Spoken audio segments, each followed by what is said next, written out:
Hey everybody, it's Norm from Tested. This week's episode of This Is Only a Test is sponsored by Telecommunications Systems Cloud Messaging Center. Imagine being able to message anywhere in the world using your own system, application, or website. Telecommunications Systems Cloud Messaging Center allows you to do just that, as well as receive delivery receipts, create contacts and groups, schedule deliveries of messages, create and view reports, and more. Visit cloudmessaging.guru, that's .guru, to sign up for the CMC REST, the REST API. In just a few easy lines of code, let Telecommunications Systems Cloud Messaging Center incorporate worldwide messaging functions into your business. Thank them for supporting the show, and on with this podcast. Hey, let's start the show for Thursday, December 10th, 2015. Welcome to This Is Only a Test, the official podcast of Tested.com.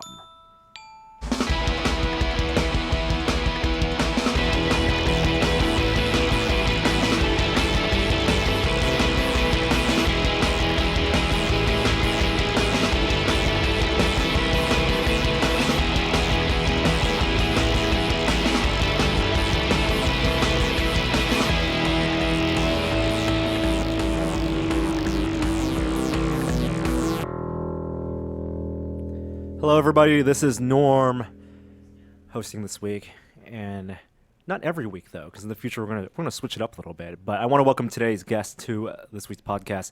To my left, we have Sean Charlesworth. Hello. Our senior fabrication expert, senior rapid prototyping expert, Yes. All of those correspondent. things. Yes. And to the left of Sean, Jeremy Williams. As himself. As yourself. Hello. Jeremy, you want to host the podcast one day? Well, I don't It's his know. dream. When I hear the podcast, I think I might be able to do that. I think might be you able to should do definitely that. take a stab at it. I would enjoy that. Oh. Well, I think we had a pretty successful rocket launch. I'm going to jinx it every single time. I apologize for last week's technical difficulties. We were recording the podcast, and then 21 minutes in, the stream cut out. Hopefully that's not the case this week. But I think people out there were pretty entertained by the NASA stock footage of the successful rocket launches we had last week. How are you guys doing today? Doing all right. Good. Speaking of rocket launches, I want to quickly jump into one bit of science news. We don't have Kishore Hari with us this week, our senior science correspondent, but we did have a real-world successful rocket launch with Cygnus. Cygnus, the other commercial vehicle, private rocket to resupply the space station outside of SpaceX, launched and made it to the ISS. Wow. Yes, I think it launched from the Kennedy Space Center in Florida, and the Cygnus spacecraft, which it took its flight. It's the module that has all, I think 7,000 pounds of supplies. It's put on top of an Atlas V rocket, and then it's made it all the way. And I believe it is docked with the space station. Is that their first time making that trip successfully? I think, yeah. Well, they had a disastrous. Yeah, the last one. The last one exploded, and I believe that was last year, and so it's the first one since then. Yeah. But they've launched 4 of them, 4 attempts. But yeah, I think this is actually the successful one. Yeah, Cool. The previous launch attempts. Yeah. So 7,300 pounds of supplies, about there's food, hardware, scientific equipment.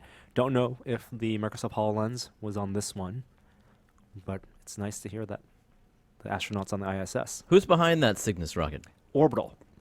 Oh, Yeah. cool. So they are the other private space agency contracted by NASA to supply the ISS. But that's I think it for the science news this week. Let's get right into tech. There's a lot of tech stuff. Jeremy, did you know Apple is now making iPhone cases with batteries in them? I did see that. Did you see that? Yeah. So this week, out of nowhere, Apple announced a smart battery case, what they're calling the smart battery case, which is basically a case with a built-in battery Yeah. accessory. So it's a very crowded market. There have been plenty of these devices. Mophie is a well-known one. They've caught a lot of flack for the design of this case, though, haven't they? It was not well received No. at all. Both the physical appearance of this case, it's bulbous. There's like a protrusion. It looks like a smaller, like iPhone 4 is vacuum formed onto the back of an iPhone case. Yes. Yeah. Nice. Or like an old iPhone. Like now we know where those old iPhone 4 batteries went. The refurbished iPhone 4 batteries. There's a It certain was joke. efficiency in the design. You can tell that is the least amount of space that case could possibly take up. Volume. Yes, volume, because it's just like the battery is sealed within this vacuum-formed piece of plastic. But it certainly doesn't look like your typical Apple product. It doesn't look very well designed at all. It doesn't look very ergonomic, like both the way it can Yeah. fit in your pocket or the way you'd hold it. And the battery performance, it doesn't even have the equivalent of a full charge of battery. So if your phone is dead, it won't give you a full charge. It gives That's you about right. 80%. Yeah, and I understand that you can't control when you use that power either. So if you wanted to conserve it until you really desperately needed it, it's impossible. Right. If the phone's in the case, it's charging. That's right. What it does have, though, is it does have a lightning connector that the iPhone can read the data from, so you can actually see the charge of the battery Yeah. on your phone, Right. because those two things work together. It gives you two simultaneous battery symbols, and you can tell which one is. which is interesting. I don't know if that's going to be a feature that's going to be enabled for other third-party battery cases. There are so many battery cases out there. It's not even like a second generation product. It's like a fifth generation, sixth generation product category. Apple clearly, in their design, looked at those and said, we didn't want to do those things. We didn't want to have a visual light indicator because obviously it's built into the phone. They didn't want the option. Well, there is an LED indicator, but it's there is. inside. So you can't see it from the outside? You have to take the phone out in order to see That doesn't make any sense. if the thing is charging or if there's battery power. All conscious decisions. Odd. So from what I hear, this is all due to the fact that there's a lot of complaints about the battery on the phone itself. In the 6S, right? Not the Plus. The Plus has a large battery. Right. But this is the 6S. The case is only for the 6S. Is that right? I believe so. I'm not 100% certain. Or the 6 and the 6S. Right. Yeah. So it could be a reactionary thing. They could have had this in the works for a long time. But one thing that an Apple survey revealed, and this was information from the litigation, the Samsung Apple lawsuit that revealed those photos of like iPhone prototypes. But one of the tidbits of information that was revealed that in Apple surveys, about 78% of iPhone users have cases, Okay. which is a lot. Well, yeah, that makes a feels lot like- of sense because if you drop it, there's a 50% chance it's going to shatter. Now, that to me says to Apple, they can look at it a couple ways. From the evil corporation side, saying, hey, their position on this is let's make beautiful products, and the material is what it is. We want to make a beautiful product. If it breaks, you're clumsy, go buy a case. Yeah, you dropped it. Don't drop it. And the reason that would be a cynical way of looking at it is because they also want to sell warranties, and they want to get people to upgrade, and they have a repair infrastructure in place that they charge for that. Another way to look at it is they could look at that data and see it as an opportunity to improve on the phone. Like, look, they can develop features. Their features don't have to be just a new display or a new camera. They can increase the durability and make that a selling point of a new generation of phones. So far, they haven't done that. Part of that may be that sapphire screen that they wanted to get in. I mean, that was a big manufacturing snafu in the investment they made in the sapphire companies. I don't know, though. I guess I don't have sapphire glass on my watch either because I got the cheap one. But are those shatter resistant? I mean, if you drop a sapphire glass phone, is it probably not going to break? They're much, much more durable. I mean, it's Yeah? like the second hardest material in terms of durometer and strength. It's like up there. Diamond scratches sapphire, and sapphire scratches sapphire. It's typically what they use for high-end watch crystals. So maybe that's all building up to later on. But I really believe that Apple doesn't care about making a product that they know is going to break. People are clumsy all the time. It's still going to be an aspirational product. Apple wants to make something that they think is going to be beautiful, and I don't use a case because I like the look of the phone, but it's a big secondary market. It's a big accessories market out there too. I mean, they've been making cases for a long time without the batteries. Well, case is one thing, but case with a battery is a smaller subset of that case Yeah. market. Yeah. I didn't realize that there were enough people out there that warranted this new product from Apple. I mean, I have never even considered getting a battery case. I'm happy to charge my phone at night. Mm-hmm. That's part of my life, so I do that, and I've never run out of battery if I do that. I also charge in the car, but I don't need to. So, battery consumption. There are a few things that are happening here. Over time, you have efficiency in chips. So there's a balance between how much more as you move to lower a smaller die process, the chips themselves can be more power efficient, and they can be more powerful. The batteries themselves, the design and density of the batteries can increase over time, and hopefully will increase over time. But also, the use of these phones and use of these devices also have increased over time. It's almost like bandwidth. Think of the analogy with bandwidth. We think, oh, the pipes are getting bigger, but people are also consuming more, and their habits are consuming more. Well, the batteries and the phone ecosystem, the phones can be more efficient, and they can last longer if you're talking about equating it to the use case back in 2007 or 8. But in today's use case, people have their phones for much longer, and it's not just about looking at content and watching video. They're also using their phones for a host of other things as well. So for Apple, it's like it's a never-ending battle. Just like you're fighting both sides. You want to use the latest technology, but you also want to design something and that people are going to use more of. And why wouldn't they just put a bigger battery in the next phone? Make the phone bigger. They wouldn't Yeah. be able to claim it's thinner. This is a priority for them. I mean, there were already rumors of them wanting to shrink the size of the headphone jack. Like, that's not thin enough. You think that's and do you think that they want these phones to be thinner just purely as a selling point, or because they think from a fundamental design perspective that is better? I think probably they both are true. I mean, as a fundamental design, yes, it would slide into pockets easier. It would be simpler and lighter to carry around, but it's also more beautiful to look at. So it's a nice design aesthetic. It would be a good selling point to say it's an improvement. Because I think if they look, I don't believe that Apple doesn't look at market research. As much as they say they're only going to do things when they're ready for it, it also means they're going to do things when they think the market, they've milked the most out of the market for the current model, and that they're going to have a new model that they can then sell the bigger phone. I'm talking about phone sizes specifically in that case. Why wouldn't they make the most beautiful battery case ever, though? I mean, why wouldn't they create a battery case that is both thin and light? I mean, like an impossibly thin battery case that has more power than you can imagine. Well, that's what you would expect from Apple. Just from outside, from what I've been hearing, that's why I was asking if there had been battery problems, because it sounds like they are maybe kind of rushing it out to address those problems. No, I think that with the 6S and the 6, I think people have found that the battery life is wanting. Yeah. It's not a widespread problem. I am not one of those people. That's why I don't understand this. I mean, these are power users. Even everybody who's looked at this at the new case has said, yes, this is a problem that to solve issues for power users. And I guess I'm not one, because I certainly don't tether my phone. That would add all kinds of bandwidth to my, to the life of my phone or whatever. But yeah. Well, I think it's a bizarre move. I don't feel like Apple rushes products to the market. There's clearly some thought in this. I think it's just poor design decisions. Yeah. There are only so many good designers out there, and who knows what else Apple is working on outside of their 5 or 6 products every year that they're going to update.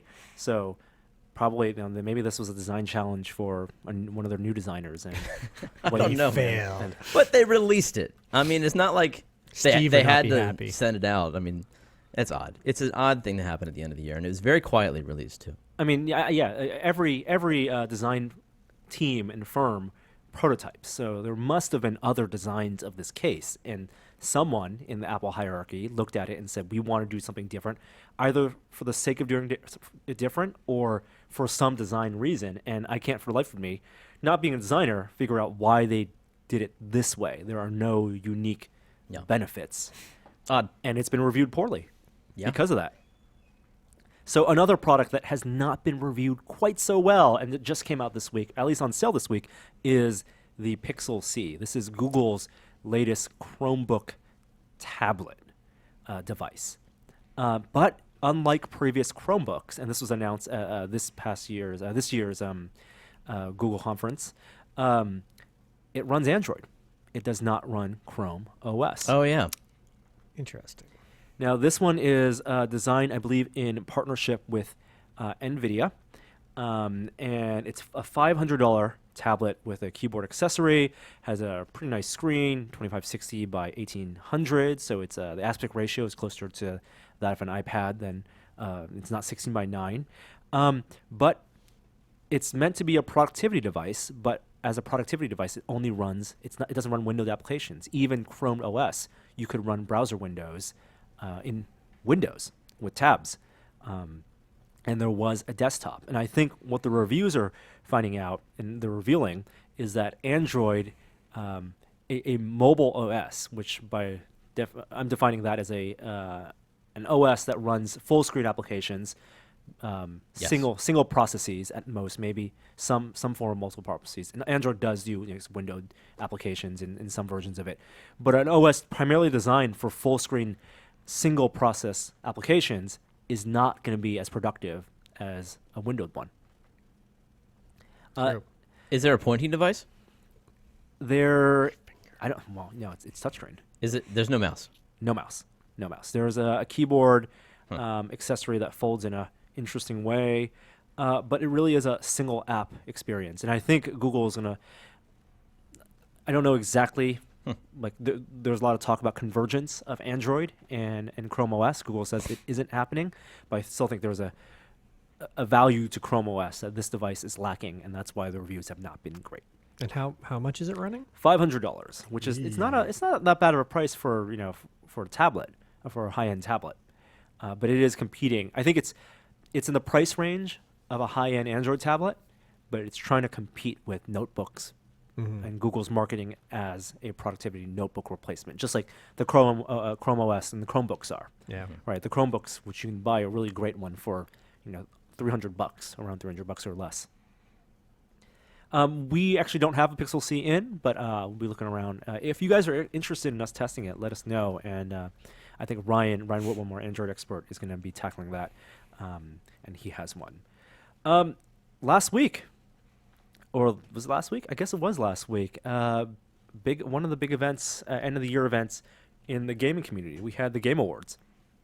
Yeah, I guess they did this last year, and I missed it, or I wasn't aware. Well, of it, the Video Game Awards, Jeff Keighley runs it, and I think it's been under different names. Well, that was under Spike TV, like the Spike TV Game Awards every year for many years. Yep. And then he went independent. He took the show independent. He produces it. Yes. It's like his baby, and he did it last year. Now he did it this year. Yeah, and it's a place, not only to celebrate game developers and to look in the past year of video gaming, but also it's an opportunity for game companies to make a bunch of announcements.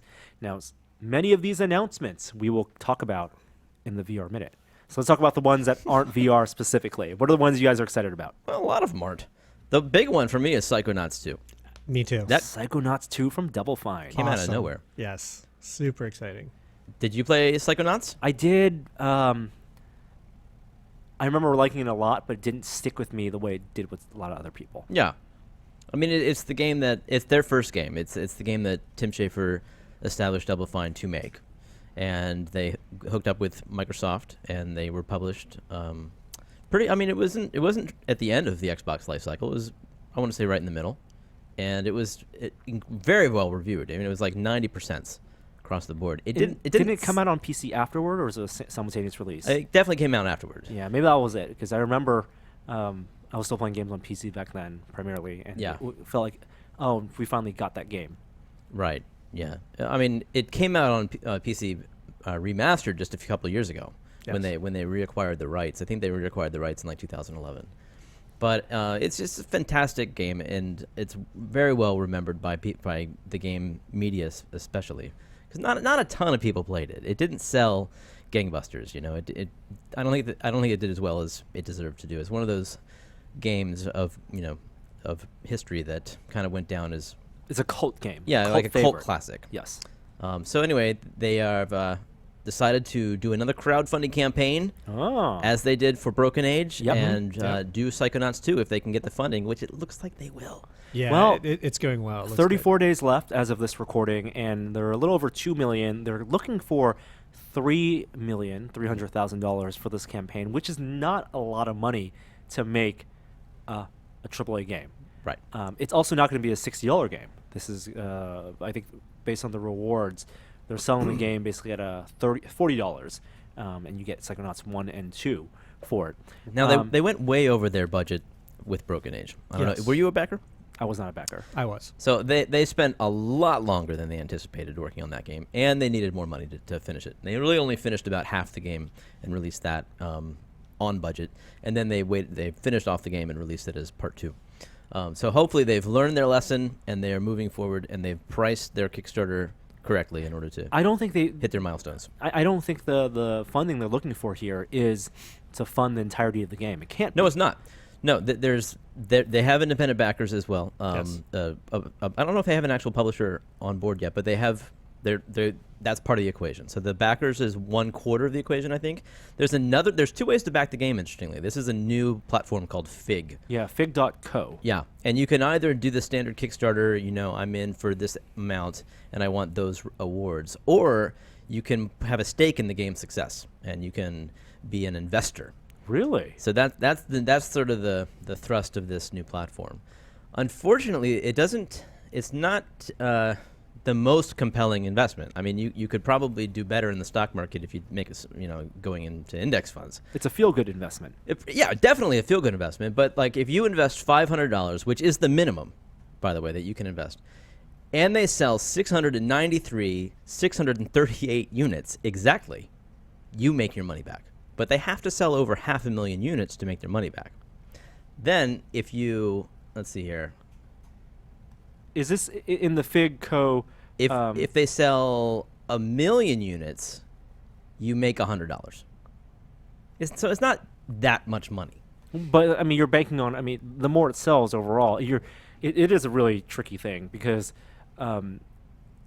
You don't even double your money if they sell 2 million units. And the original Psychonauts sold about 1.6 million. It's a different marketplace out there. No. They're really banking on the success. What did they announce the sales numbers for their most recent games, like Broken Age and Costume Quest? And No, stuff like but they that? did list the sales numbers for Psychonauts. And when they And that's a whole different it is, marketplace. yeah. But when they reacquired the rights and they remastered it, they actually sold more units than it originally sold in stores on Xbox. Ah, Now- so they sold more than 1.6 million just on Xbox. Oh no, I think it was around 1.6 total. Right. It was a few 100,000 in both cases. Okay. But in any case, I think the fact that you can now download games plays a major role in the success of these absolutely. smaller titles, especially. And there's a whole history of Double Fine. There's a confidence level there, and brand loyalty. Yeah. It is cool that you can invest in a game and its success. I just wish that it was weighted slightly differently. Do the investments scale? Is it like at most you can get your $100 or $500 back, or There's a slider. If you go to fig.co and you just click on the top, there's a button that says you can be an investor. Click on the purple investments link and then slide down. There's a slider. You can see like if you just type in how much you want to invest and then slide the scale. If they sell 4 million units and you invest $500, your return is $1,489. Cool. It's also worth mentioning. I love everything Tim Schafer has ever done. I've been following him ever since like Monkey Island and Day of the Tentacle. But they've been remastering and re-releasing their other classics. They've done Grim Fandango, which is an amazing game if you like point and click adventures. That was And, like the last great point and click. Yeah, and they're gearing up to do Full Throttle, which was also that was like Yeah, mind love blowing that. at the time. Yeah. And Day of the Tentacle. and Day of the Tentacle, which is and everybody should play that. which So- they had at the Deb Days. That's right. The most Yeah. recent Deb Days. It's when you say you can invest in this game, it's not an equity share because you have no share in the IP of the game. No, that would be interesting and complicated. Yes, very complicated. So it really is a purely financial investment, where the rewards and the return is purely just monetary. Yeah. Very interesting. Yeah. I think it's what some people talk about wanting Kickstarter to, like the Totally. nebulous nature of Yeah. and what it means when you back something. When I tell people about my Kickstarter who aren't like techies and browsing, The Verge and Test It every day, they just assume that the people who backed me are investors. That's just that's the connection they make. That's the logical step for them. So this makes sense. And then for a lot of people who use Kickstarter, they purely see it as a pre-order system, which it isn't and shouldn't be either.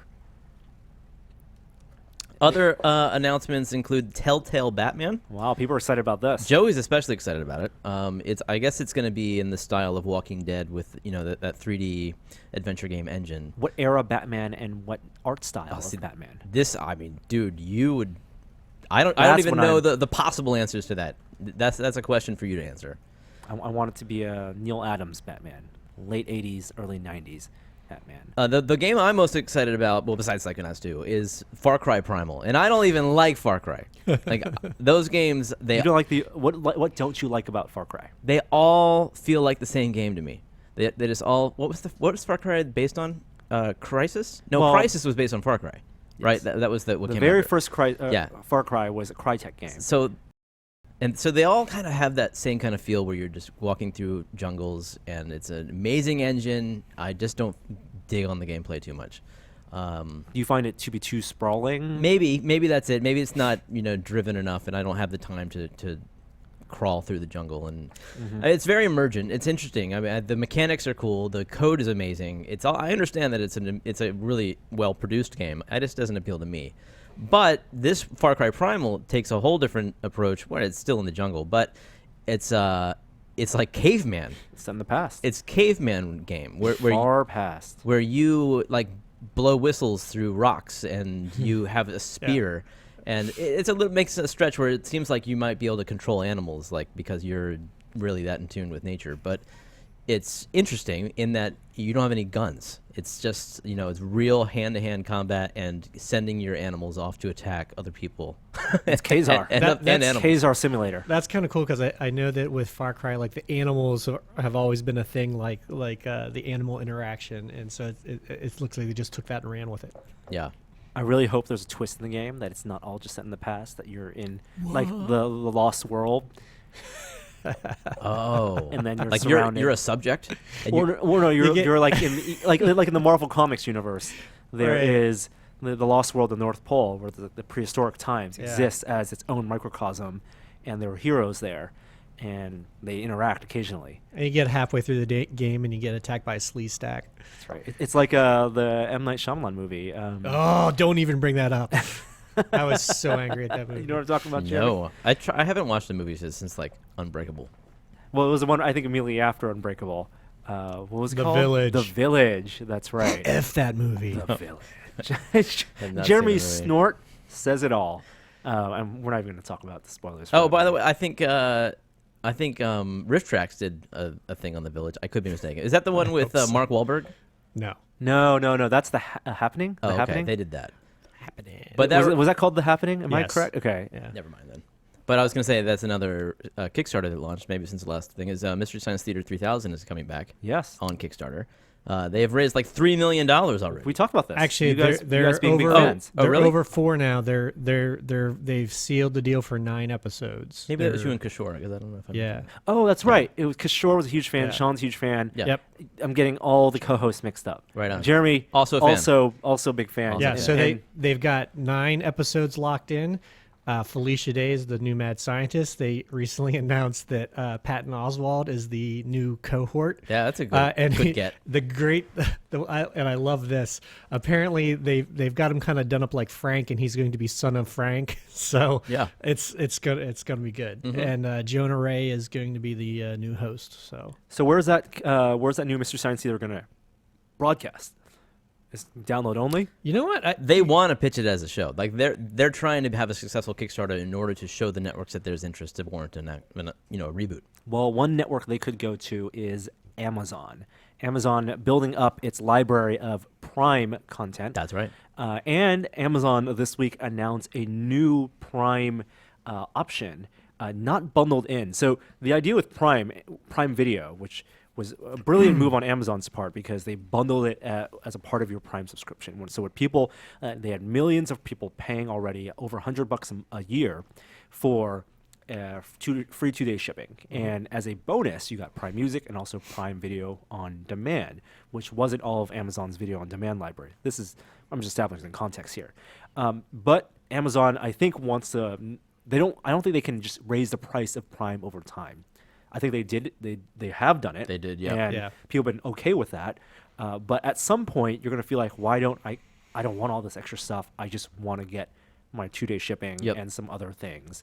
And you have to find like this perfect package right now. I think $100 a year is like in your mind a good recurring, like a reasonable recurring cost. For everything you get, yeah, it's a good deal. Like you don't want if it balloons to $150 or $200 a year, then it's like, okay, wait, what am I really paying for here? Let me look at the other options, and it gives other retailers like Jet and stuff like that abilities to compete.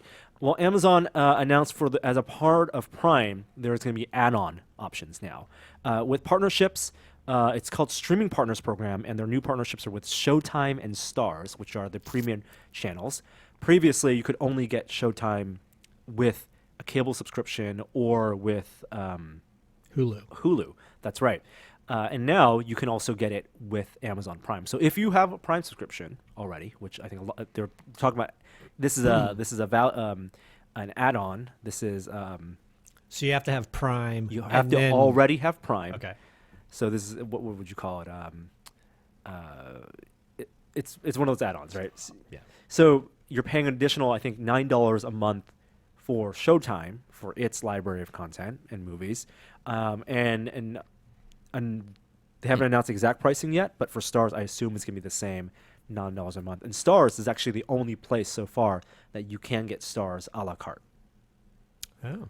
And so, how do I watch those services on my set-top box? It would be through the Prime app. Be through the Prime app. Yeah. Okay. Yeah, so it's unlocking stuff, and obviously they wanted people to watch stuff on Fire TV, and part of Amazon's, I mean, they're at war with Apple right now. Yep. So you're not going to be able to watch if you buy this way, you could do it on Roku, but you can't do it on Apple TV, for example, which is a really interesting business model. I think like Stars and Showtime themselves are not compelling enough to fight on the same footing as a Netflix or an HBO. Even they're kind of seen as like the lower tier HBO stuff, but they do have original programming. So in terms of the big players, Apple, which doesn't have a video streaming service, like a buffet style streaming service, Netflix, Amazon, and who else would be in that right now? Not Google with their Google video? No? With YouTube Red, I wouldn't No. consider that. But yeah, maybe Google in the future. A way for them to expand without having to build new content is to make exclusive a la carte options, which I think I'm actually in favor of that. I think it works better for indexing of the content. So if all that Showtime and all that Stars content is within the Prime app, then it's going to be indexed with Amazon. Amazon has the advantage of IMDb, so if they can make getting access, They own that? yeah, Huh. yeah. If they have access and they have the ability to index all that content and let you launch their app and watch the original programming, watch whatever they've licensed, but also the other premium content, then it's better than switching apps. Sure. You know, Netflix what- announced that they were going to double their original content next year. Yeah, double their original programming. That's a lot of content. Crazy. Yep. I think people don't even realize how much original Netflix programming there is Yeah. already. Because, I mean, only a handful have been hits, but there's been a handful of hits, Yeah. which is impressive. There's a lot that and it's different models. When you say original programming, there's some that Amazon from start to finish they fund. There's some that I think shows like Peaky Blinders, for example. It's an exclusive for Netflix domestically here in the United States, but it wasn't produced by Amazon.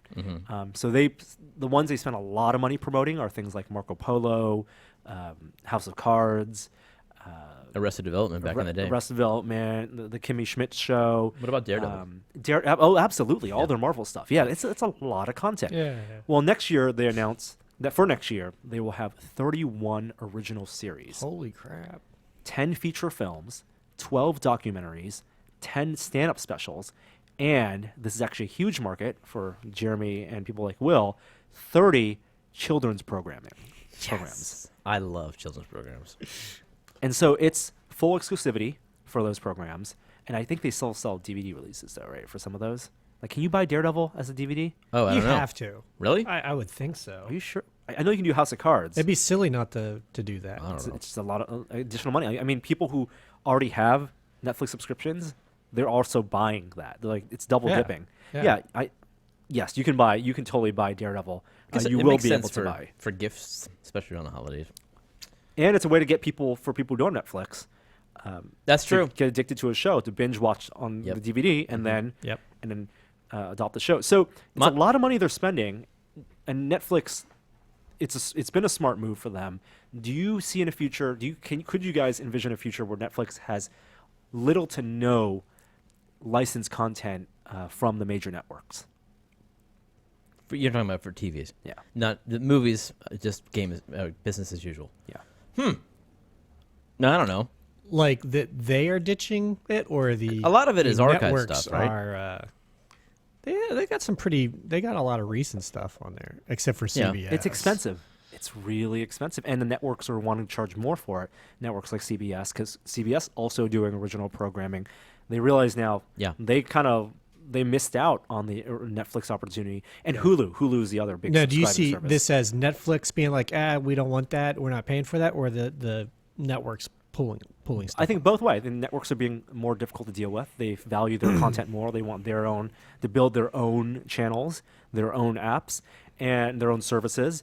And Netflix realizing that a lot of people, when you think of Netflix now, do you think, hey, this is where I can go watch all 12 seasons of Grey's Anatomy? Or do you think, wow, Netflix is where I can watch Daredevil and House of Cards? It's nice that Netflix is one price for the service. And I could imagine, though, as they want to spend more money on their own and other services come up and maybe there's more competition and prices go up for network network content, maybe they'll have to go to a add-on style pricing scheme like Amazon is. Which I think is probably the right way to go.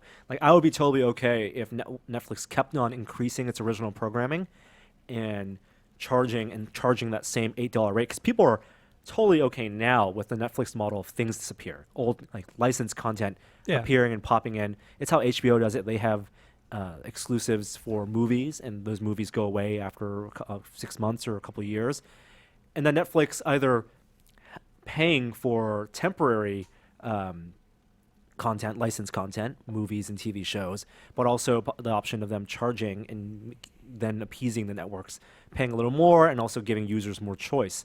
And so the a la carte is really about the old stuff, buying old archive content, catalog content a la carte, rather than just the new stuff. Yeah. Let's see. That was another. You had like the best segue. I had like I was on a You roll. lost it. I was on a roll, and then I had Yeah. to scroll up. Then you know what the next topic was. Let's roll back. Everyone, roll back 10 seconds. Another service also dipping its toes into exclusive content and potentially doing it is on the audio side, Spotify. Now, Spotify in this past year, it's out-survived audio, so won on that mark. No surprise there. Well, I don't know. There are a lot of users of audio. Do they compare to the users of Spotify? Spotify, huge marketing, and I think they launched. Okay. I don't think they launched earlier, but they did it right. Yeah. And they also, Pandora, a lot of troubles there. Spotify kind of became the brand that you associated with streaming music. Yeah, and it took that away from streaming radio. And you don't think of Spotify as streaming radio. You think of it as a streaming service. They just added radio later. And in adding radio, a lot of the artists then complained about the royalties they were getting, most notably artists like Taylor Swift, who pulled her content, her catalog, from Spotify. And there's a huge public letters talking about how little she makes and stuff like that. And it all goes back to the difference between a kind of a record deal, a label specific deal with Spotify and the DMCA sound exchange model of just paying a flat royalty to these artists. So Wall Street Journal is reporting that Spotify is considering a subscriber exclusive content, meaning you have to pay for Spotify, right, to get access to artists or either earlier or at all, albums at all. And one of the artists that is rumored that might be partaking in this or launching with this is the new Coldplay album. So Do you guys use Spotify or the or Pandora? On occasion, yeah. Spotify. Do you guys pay for them? No. No, I've never paid for Spotify. I Really? did pay for Pandora for a period because I wanted to see what the quality was like. But no, I don't anymore. I just use Apple Music. And you pay for Apple Music though. Yes. So you do pay for a music subscription service. Oh yes, and I was paying for audio for years before Apple Got Music. it. Got it. I'm not sure what the numbers are like. I think Spotify has like 20 million paying subscribers, which is a lot. But I don't know how that compares to how many people use it, the radio service, the free streaming service, the ones where you can't pick the songs, and how the backlash would be. As a paying member of Spotify, I think it's fine. It doesn't sway me one way or another. But Well, the music I listen to also isn't necessarily going to be the stuff that has the widest reach. Yeah. That where actually can move the needle for a service like Spotify. And even if they do this gamble, and even if it is like Coldplay, and they have the album streaming exclusively on Spotify for an indeterminate time, it may not be enough to compel artists like Taylor Swift to move in. Like Taylor Swift almost is like the J.K. Rowling of music artists, where she has so much clout Magical? and so much command over her audience that she can take her content anywhere. And People will follow. yep. Well, I guess they try that with Tidal, where all these artists tried to stir up their own streaming service, and that didn't really work out. So behavior is weird for audio. And we've talked about how audio and video, how people think of those differently. You think of paying for an audio streaming service differently from a video one, because with the video one, you're watching content mostly just the once. With audio, you're looking for a catalog that doesn't change because you can listen to a song 20, 100 times, Build your favorites. and yeah. and you're always revisiting. yeah, there's something that sacred content. about your record collection. Right. As opposed to the DVD collection, where you can just swap DVDs, Yeah. and you're only watching one movie maybe at most a couple times over a span of a couple of years. Yeah. I'm looking at the comparison between free and premium Spotify. I didn't even realize that you couldn't play any track on the free service. What do you mean? Well, I don't know. It's checked as a thing that I can only have with premium. I can shuffle. It's ad free, unlimited skips. Listen offline, used and to- play any track. You Yeah. used to be able to play any track on the free, but that was a while ago. That was when Spotify was kind of subsidizing that and paying that. But that is the difference between radio and streaming. So the free Spotify is only more of a Pandora It style is- experience. It is a Pandora experience. I now. didn't know that. Yeah. It's Excellent. been a Or while has since I become used that. it, I guess. Huh. Now, there's no way for me to transition into this next tech story, so I'm not even going to try. Did you see this news of the MIT's depth camera? Yeah. It No. was Looks- super cool. I it think you looks might be really interested in cool. this. So depth imaging is becoming really important. They're infrared cameras, they're stereoscopic cameras, and imaging not only for facial recognition, but for modeling the world. And so you have technologies like Kinect, which is combination infrared and stereo, where you can extrapolate data from that to model skeletal systems, to approximate models, but also to visual for computer vision.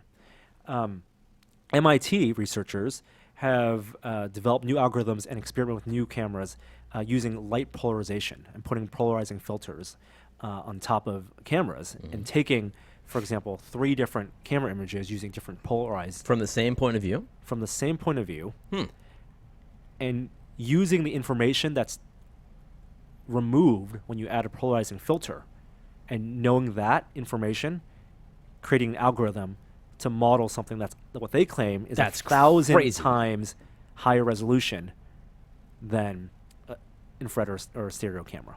So you're saying a single point of view, like a Cyclops, given the right lenses, could see depth.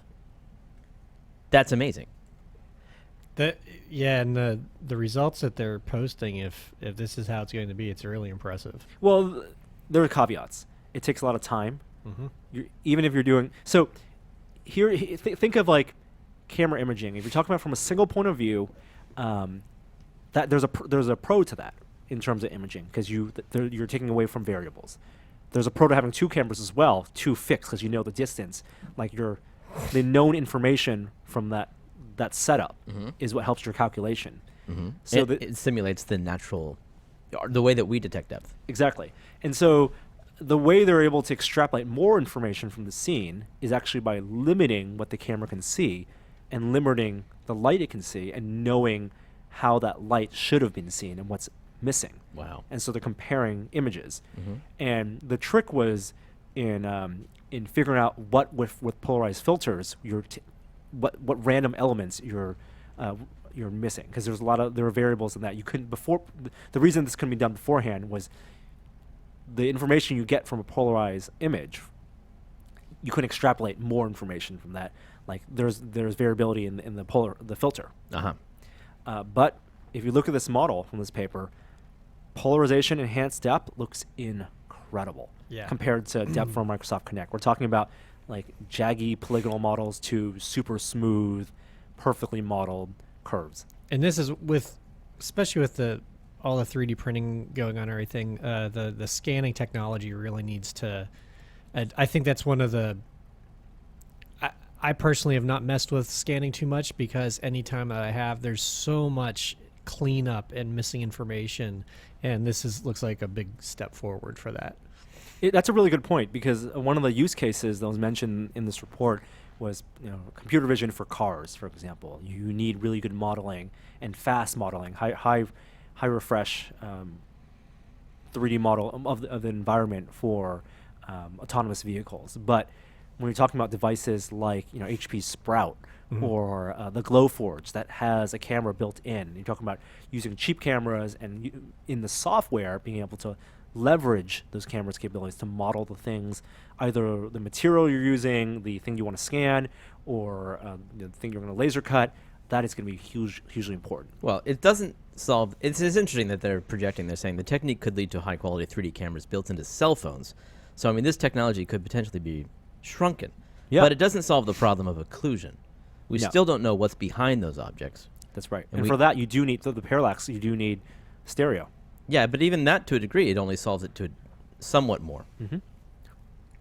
It's going to be a complement of vision technologies. You're going to need things like LiDAR, in addition to stereo, in addition to infrared, and all of that kind of compound together. Yeah. And some of those will have better refresh rates, and some of those will be more accurate. So you're going to use some for the near field, some for the far field, some for the occluded. It's no one technology is going to solve all of it.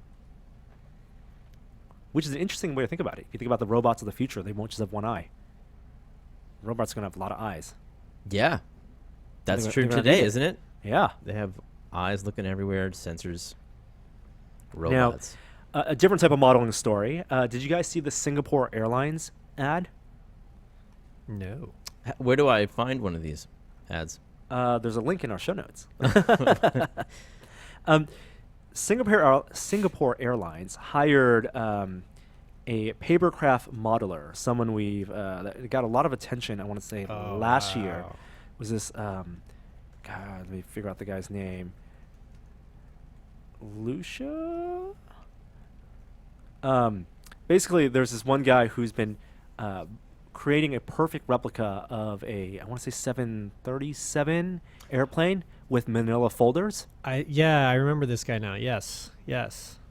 And they hired him to create an ad modeling the different classes of seats. So cool. First class, business class. And it's a beautiful, beautiful ad. Time lapse, right? Time lapse, and also like great lighting, beautifully filmed. He has a YouTube channel you can actually dig up where he updates his progress. But I'm really glad he's getting some more attention, and it's something that you guys should all check out. This puts our invent turn cardboard challenge to shame. Yeah. This is awesome. I want to dig up the guy's name before I forget. So we actually, he was building a 777, 1/60th scale, which is That's awesome. was actually pretty big. Like everything, like we're talking about functional elements too. Like it's not just a static model. The chairs actually articulate, doors open. The pattern of the fabric is actually pushed into the paper. That's right. Yeah. That's right. And there's all of the framing inside of the walls that you don't even see when Yeah, it's he finished. just built all the struts. It's awesome. Luca Iaconi Stewart, I believe is his name. And he has a YouTube channel. You should check out his Manila Folder 777. That's sick. Super, super cool. Yeah. You should make one of these, Norm. I don't know if I could. You gotta start small. Papercraft is a lot of fun. We have a lot of kits here, actually. I still need to build. The one I love most from last year, one of our readers sent in a Papercraft Firewatch tower. That's beautiful. Super. That It's thing right, is right behind beautiful. you. It's the watchtower. And we have the kit for that. I need to build that sometime. Yeah, it's super awesome. It's absolutely amazing. The little struts and the stairs are Mhm. just incredible. Structural support, staircase. What's that made out of? Is it 3D printed? It is not. No, it's paper. That's paper? Yeah, That's crazy. it's cardstock. Jeez. And a different type of there's so much. When we say paper, it's like wood product. There are a lot of different stocks you can use. This was laser cut, right? I Yeah, believe so. I believe so. Some of it's laser cut, some of it's pressed. I don't think this one was edge pressed. Very nice. Yeah. Back to some app and social media news. Dropbox closed down 2 of its apps, one of which it purchased and one it developed in-house and launched.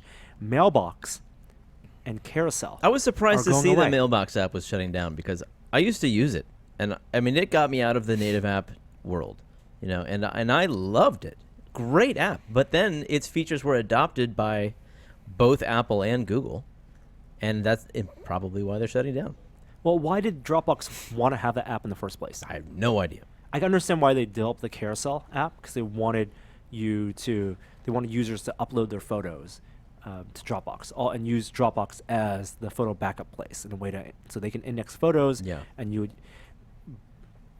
And I think it's just really difficult to get people out of native apps, first-party apps, or their favorite third-party app.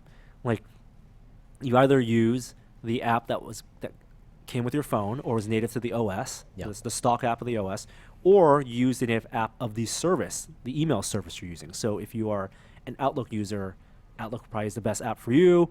Gmail user, the Gmail app works great, but it's hard to use get a third-party app for that type of the essential application. Did you use Mailbox? I never really used it. Because it really did push email ahead very rapidly. For me, it was the first time I ever saw an email app that came up with a snooze function. So it would actually remove emails from your inbox entirely until a designated time in the future. It turned email into like a to-do list.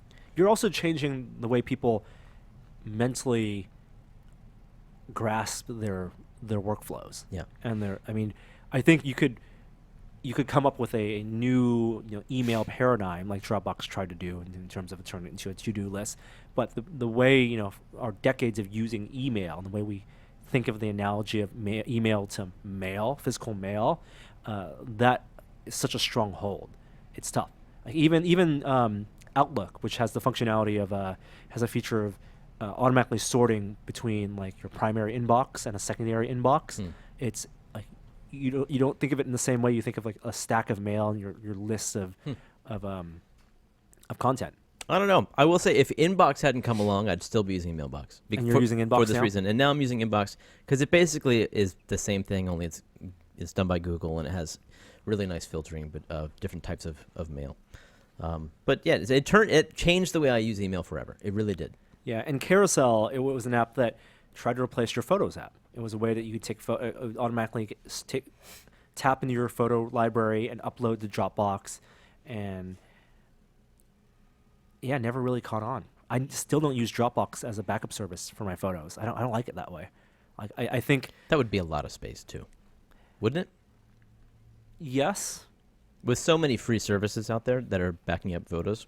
Well, also the way I think of like the photo library, like yeah, there's an advantage to having all your photos. Like Google, for example, I'm fine. I upload all my photos to Google, but I never think of Google Photos as a place to like Flickr. It's not a Flickr. A Flickr is a showcase of the photos I like and the photos I've taken. Google Photos is a archive. A mess. It's a mess. It's archive in a repository. If I change to a new phone, I can still dig up the photos, and they've done a decent job of indexing and image recognition, so you can search by date or subject. But they're not the same purpose, even though ostensibly they're both places that you can look at your photos and store your photos and share your photos. Isn't it really just your perception then? The user perception. Yeah. And I think that there was no right place for Carousel Ah. in that world. Like the way I perceive the photo library. There's some photos I take a ton of photos, and some I don't want uploaded to the cloud. I just want on the phone. Yeah. And when I think of where is that photo, it's not like my brain says, okay, it's going to be in Google Library. It's like, oh, I took it with this phone. It's on this device, and that's where I'm going to pull it up. Yeah, I think changing behavior is tough. Another photo app that has caught on, though, of course, is Instagram. Either of you guys use Instagram? No. Well, I mean, everyone does except us, I think. Really? Yeah, I'm pretty sure. It's more popular than Twitter, isn't it? I mean, all the kids are on Instagram. Instagram is hugely popular. It's Yeah. one of the great successes in third-party apps. I don't use it. And what they've eventually, it's done a great job being very focused in what it wants to do, Yeah. but also in slowly implementing changes for it, one, to make money, because it needs to make money as a part of Facebook, and two, and its potential, and also its ability to coexist alongside the Facebook feed is amazing. What I'm gonna make myself sound really old, but what does Instagram give you over taking a picture with Twitter and using it? Like, Focus. I think the constraint of you're only sharing photos, and for a long time you're only sharing square photos with the Yeah. filters. It's a place where your feed is only of photos, and the type of people that share on Instagram. I mean, there's overlap, of course, in terms of content platforms. People are going to share on Twitter, they're going to share on Facebook, they're going to share on Snapchat, they're going to share on Instagram, and people are going to share on Flickr even, if you want to go back. But what people are looking at and the way they browse it, what the content they're looking for, has allowed it to flourish, and it's found its audience, and it's found its community, and it's found its use case, and then it's exploded. I definitely see a lot of the people that I follow on Twitter, like probably half of their posts are Instagram links. Yeah. Oh, yeah. And it used to be, I mean, think about when Instagram first started. It was after Hipstamatic. It was a way to add filters to photos, like make your photos look pretty.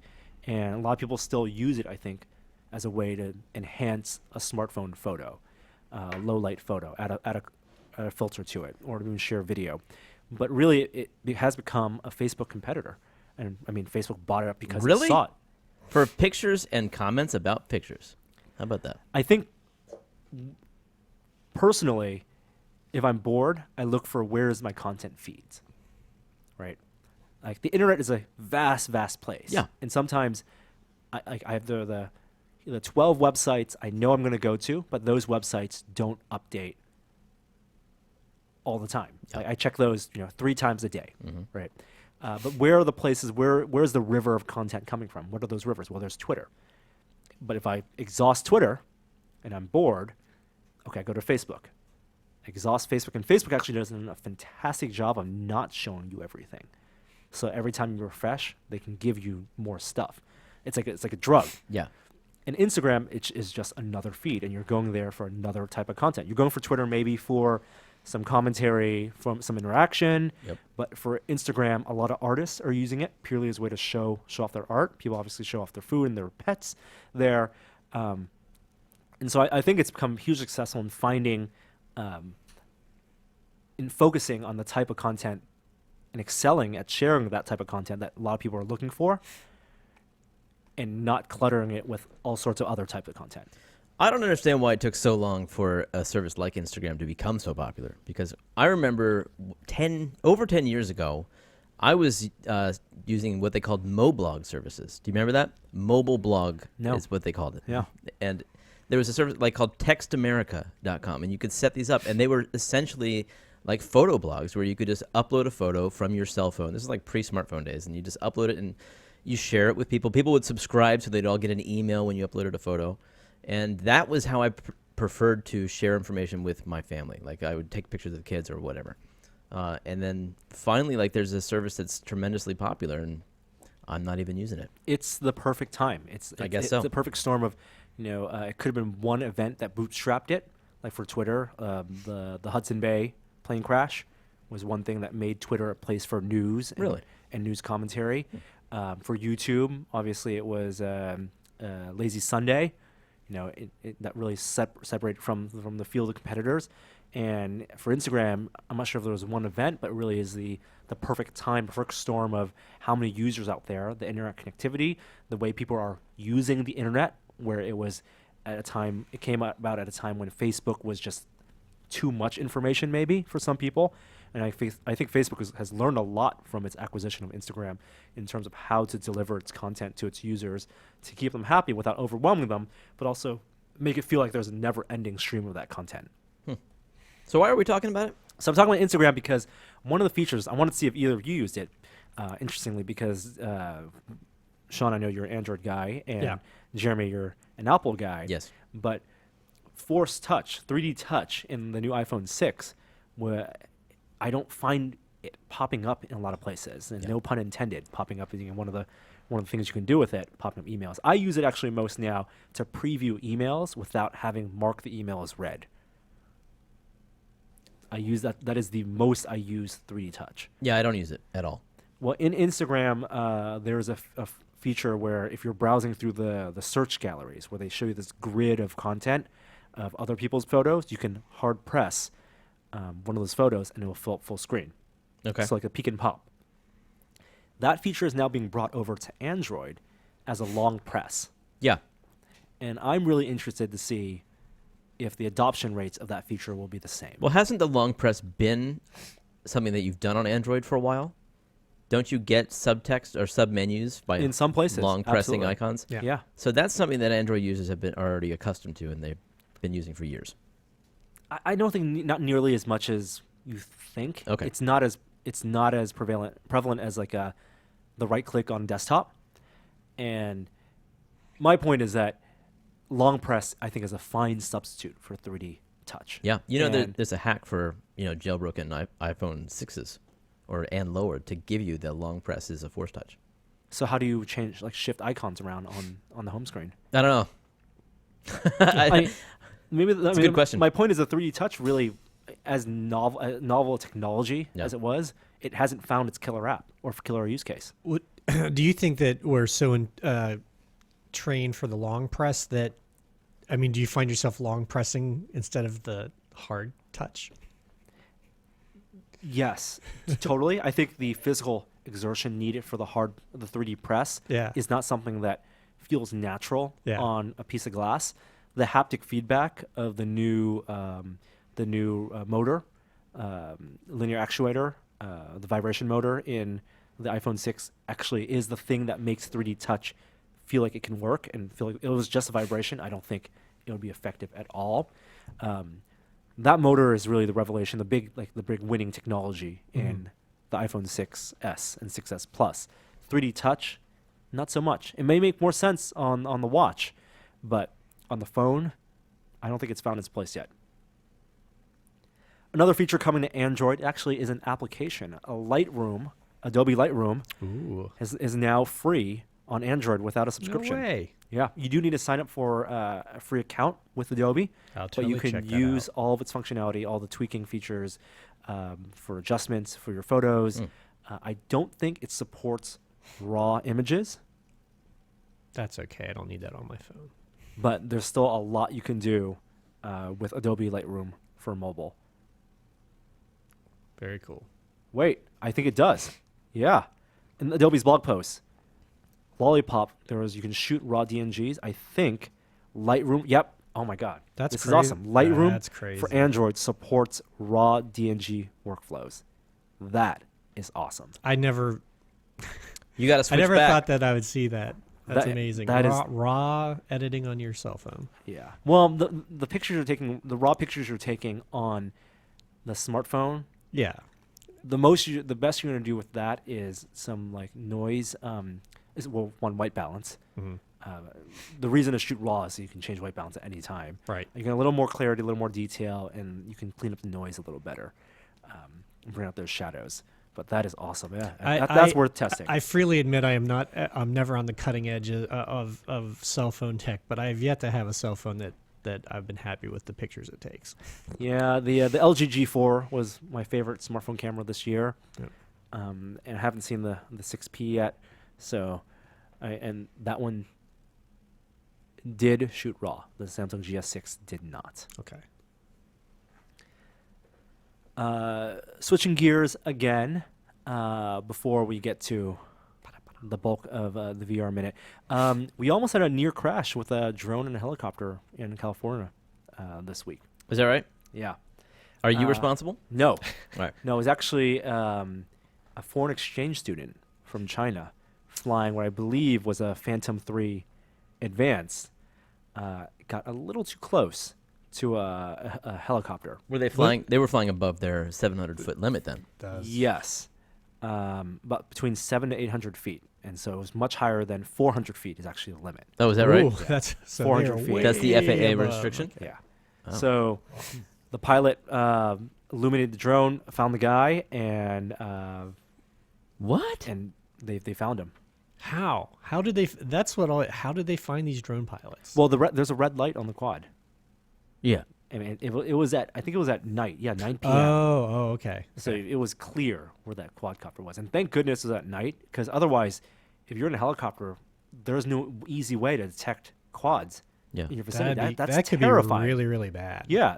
Every time, like, just hearing about these stories makes me nervous and makes me want to be more responsible. That's why you got to have Well, it's the dummies like that are gonna mess it up.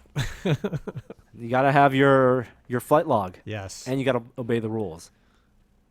Are they gonna? Do you think they're gonna have it so that Wait. the drones are hardwired to only go to a certain altitude? Well, in the software you can limit that, but you can't limit custom quadcopters that people build. That's very true. And there's a lot. Yeah, I mean the DJI quads are hard limited, so you can't fly with a certain radius of airports, and actually is It's tiered. It's So the tiered, the yes. farther away from the airport you go, the higher you can fly. Wow. and even those that have those quadcopters have, like, in their basic mode the 400-foot limit, you can disable that and fly Oh. higher. So he was flying at the pilot's altitude. He was flying at the same altitude. Basically, that's so terrifying. Wow. That's just stupid. Yeah, a thing that you can buy at a Walmart that could potentially kill Take out a someone. helicopter. Take out a Yeah. helicopter. And I know people who are responsible, obviously, fly responsibly, and it's maybe not the big concern for them, but just feeling that, like, hearing about it, just makes me feel really uneasy. Well, yeah, that's the stuff that's going to make really restrictive guidelines on drone flight and registration and all that stuff. Yeah. Before we jump into the VR Minute, I do want to give a shout out to our another sponsor of this week's episode of This Is Only a Test. If you enjoyed today's episode, you might want to check out another podcast called Ventured. It's a series produced by the venture capital firm Kleiner Perkins, who is invested in Google, Amazon, Twitter, and Uber. The Ventured podcast takes a close look at some of the fastest growing tech trends in Silicon Valley, as well as behind-the-scenes interviews with tech giants from companies like Netflix and Google. The podcast episodes cover topics on pressing business and tech issues and the implications to our lives. Some of the conversation topics include the inside story of how Uber built a global business, how Google thinks about hiring, management, and culture, how cyber hacking is the new global battlefield, and even practical topics for entrepreneurs like tips for surviving a tech bubble. Check them out on iTunes or SoundCloud by searching Ventured, and thank them for supporting this week's episode of This Is Only a Test. And now it's time for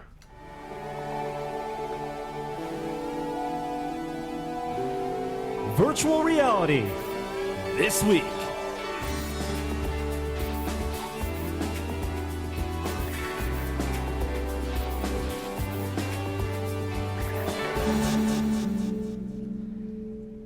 It ended up being a massive VR news week this week. Yep.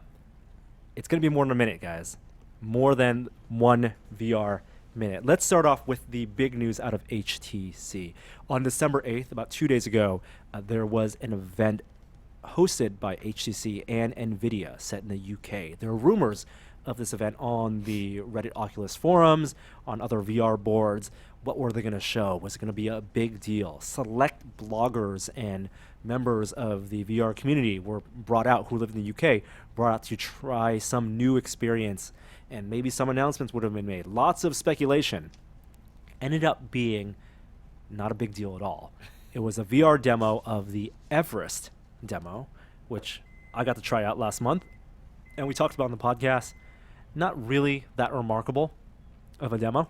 What is the demo? It's not affiliated with the movie, but they use some of the assets. But you are basically there are several sequences. One of which you are walking at a base camp around on Everest, climbing a ladder, crossing a ravine.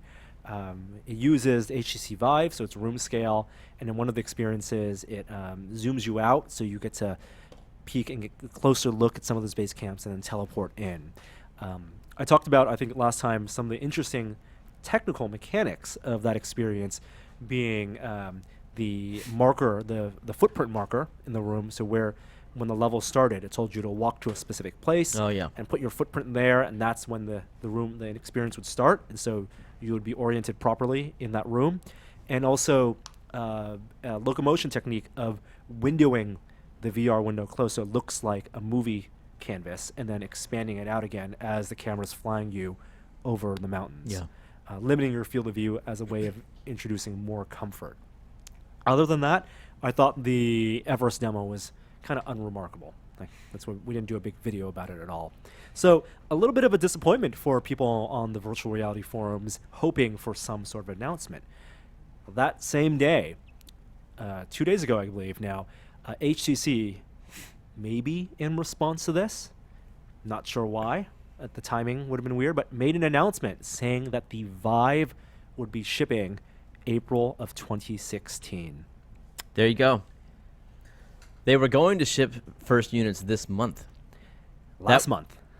Was it November? It was yeah. Well, in any case, yeah, there were a lot of people anxious to start placing the orders, now. Or at least, not even having the units available, but at least being able to place orders. Yeah. Now, when HTC Vive was announced back at GDC, one of the big things, in addition to having the controllers, it was the first to show tracked motion controllers, positionally tracked controllers, before the Oculus Touch announcement.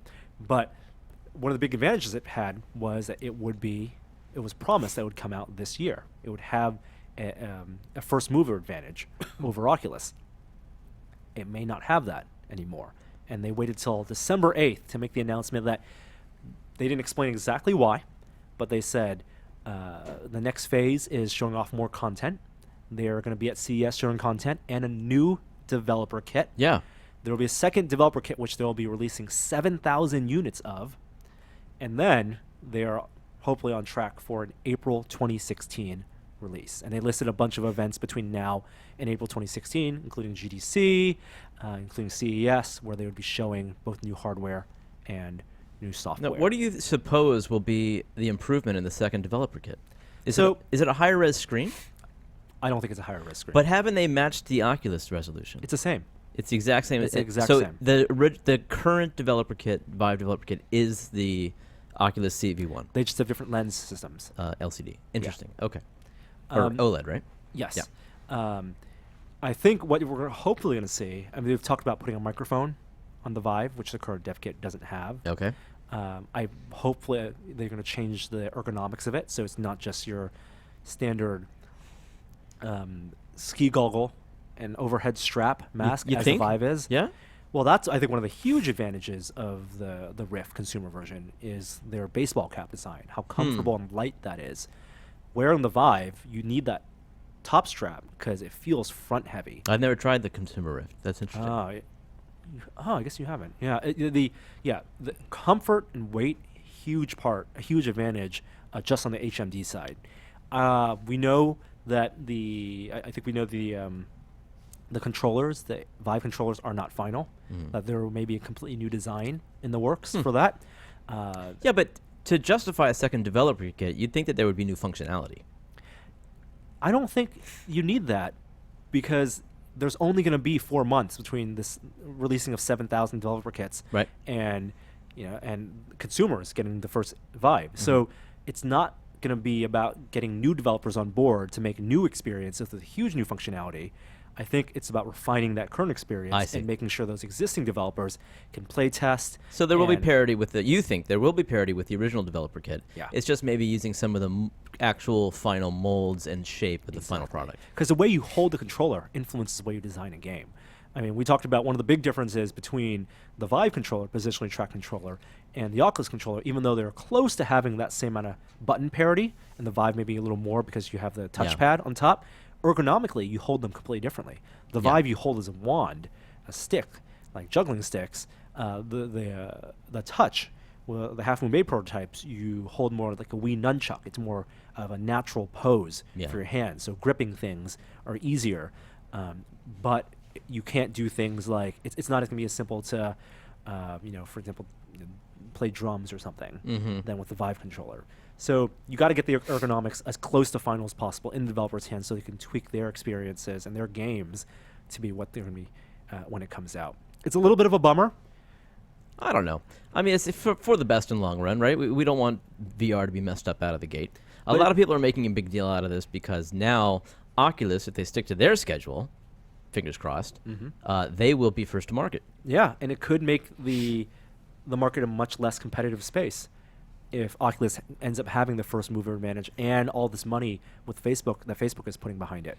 Yeah, that is the real threat. Is that Vive had, if they had released first, at least they could have charged what they wanted. At this point, they're going to have to deal with whatever Oculus comes out of the gate with. And Oculus has stated that they're not looking to make money on this from a hardware sales standpoint. They're just going to sell it as close to cost as possible. Right, and on the Vive side, because it is a partnership between Steam, between Valve, Valve doesn't need to make money on this, but Valve wants to push it. But HTC does. Absolutely needs to make money on this. They could be betting their entire operation. This is like the thing that company has going for them right now. Yeah, and we're seeing a lot of games that were announced and shown as Vive games, and as Chet Felicek goes around championing the Vive and championing Steam VR and Rightly building so. relationships. Rightly so. And it's a great thing. We're seeing a lot of those games also being announced for the Oculus platform, and that's where Oculus is spending a lot of money with its studios. Oculus Studios venture, run by Jason Rubin, in building up those developer relationships. And I don't think we've seen even close to what those launch titles will be when the Oculus comes out, whenever it does, sometime Q1 2016. So honestly, the releases of these platforms could be weeks apart. I mean, they might be practically at the same time. The first mover advantage isn't also just the actual release date, it's the announcements too. Now that HTC has set a target for April 2016, that could change how Oculus plans on making its pre-sale availability, plans on, any bit of information on both sides, and any public laying out of a roadmap can affect your own roadmap. And I think Oculus is in a huge position to capitalize on this. I can almost guarantee you that Vive is going to wait for Oculus to announce their prices first. Yeah. So back to the Video Game Awards, a VR game that was announced there is an Oculus game, and it is, surprise, Psychonauts. that wasn't at the Video Game Awards. It wasn't? Oh no, but Tim announced it shortly after. That was at the PlayStation Experience, which we'll get to. Okay, sorry.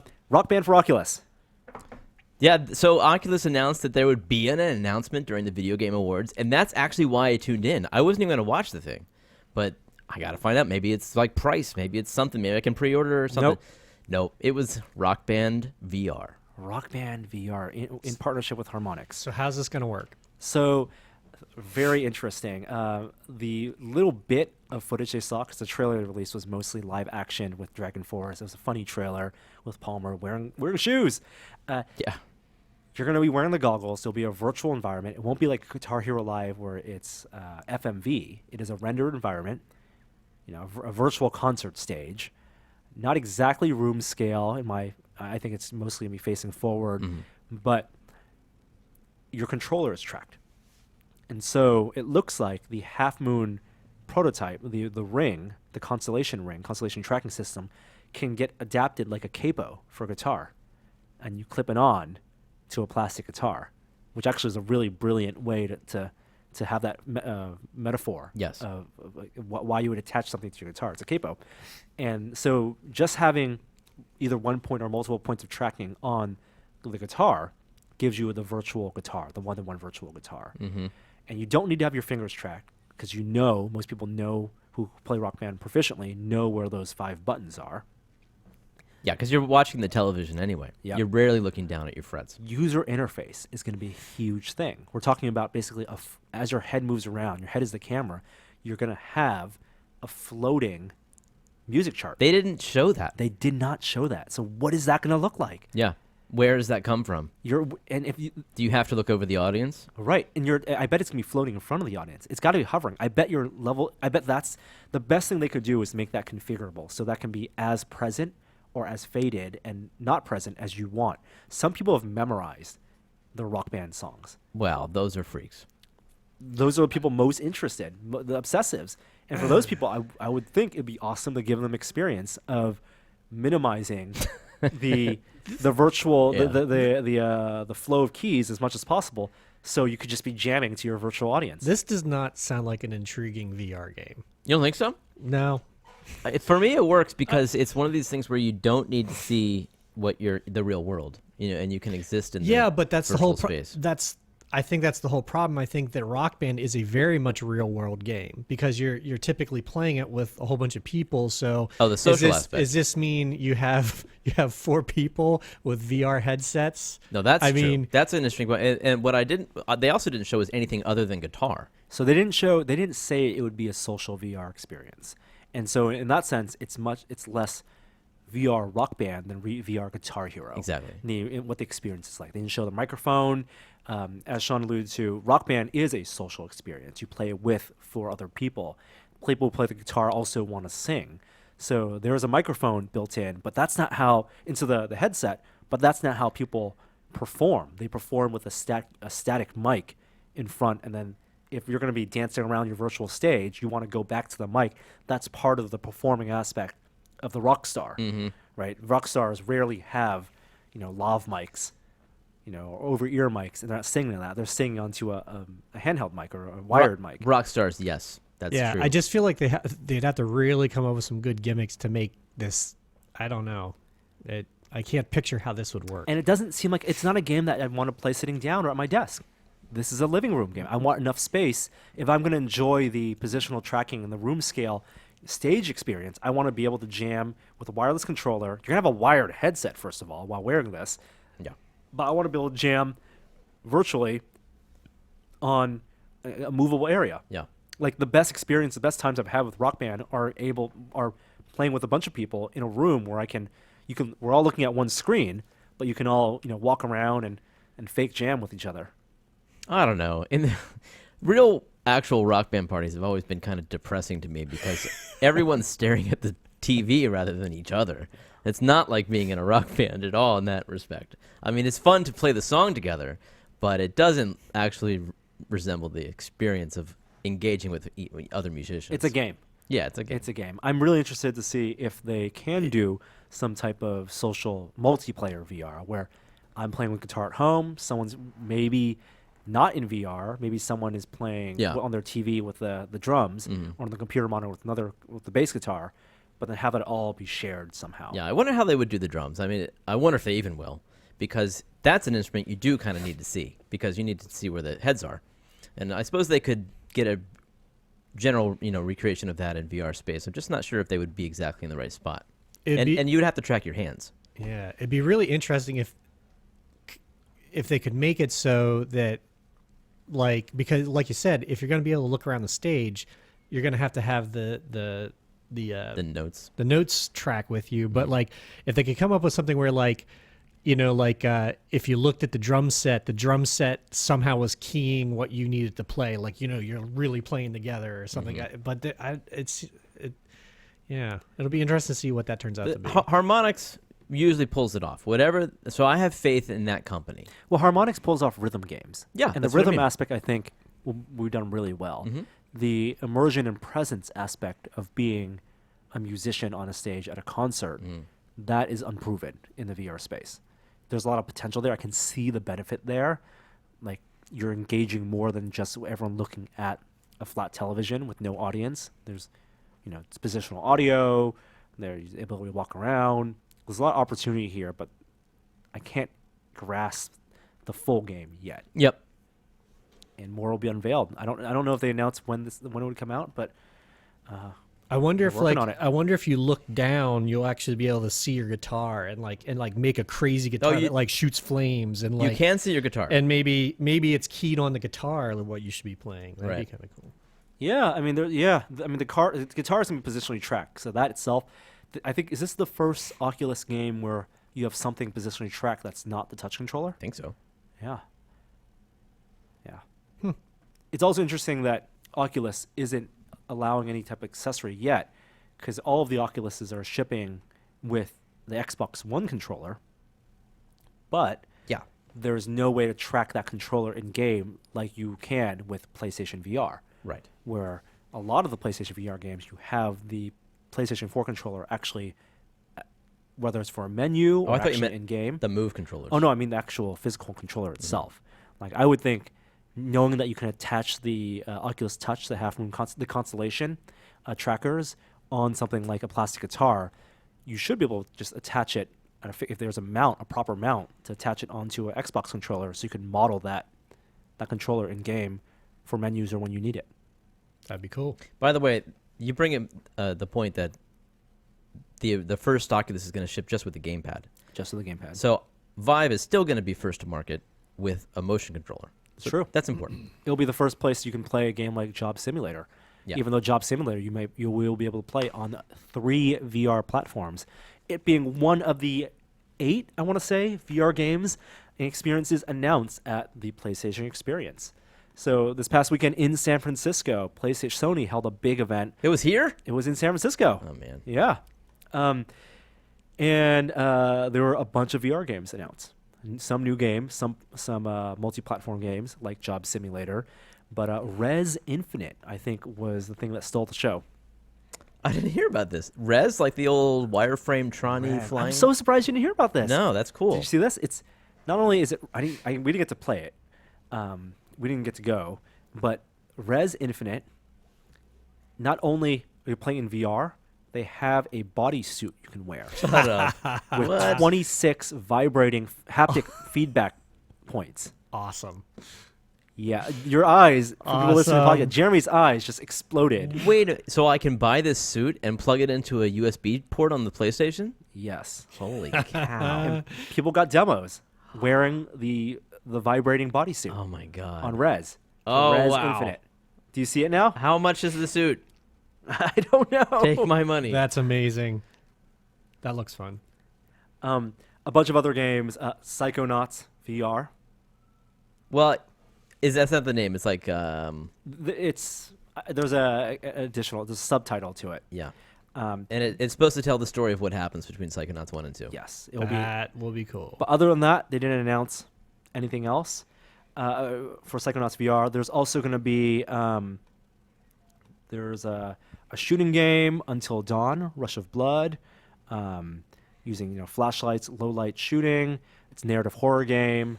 You have Job Simulator, Eve Valkyrie, confirmed that for looks so cool. PlayStation VR, Drive Club VR, Harmonix, another VR. Oh, yeah? They have a trip. What is this called?